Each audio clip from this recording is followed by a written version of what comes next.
السلام عليكم، حياكم الله. علقنا هذه اللوحة في مكان عام ومزدحم في جدة. في البداية ما حد قرب من اللوحة، الناس كانت حذرة. شوية شوية بدأت الناس تتقبلها.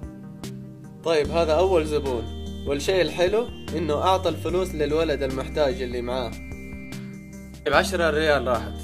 بعدين جاء واحد ثاني أخذ كمان 10، بس كان منحرج شوية وشعر إنه لازم يبرر نفسه.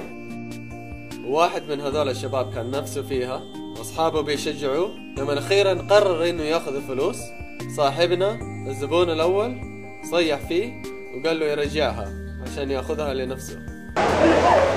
قول رجعها.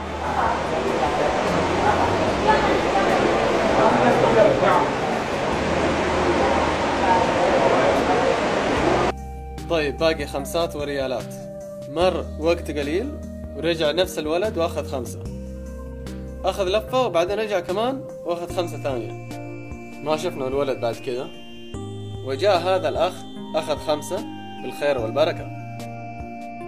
ومر الوقت حتى جات هذه الحرمة وقفت قدام اللوحة كأن اللوحة ما هي موجودة.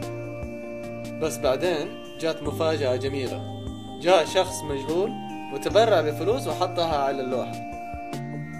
بعد فترة اندهشنا بعد ما جات فتاة وحطت كمان فلوس على اللوحة.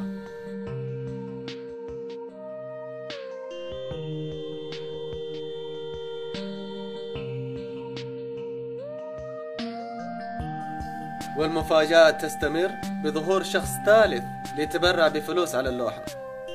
بعدين يجي شخص رابع وكمان يحط فلوس.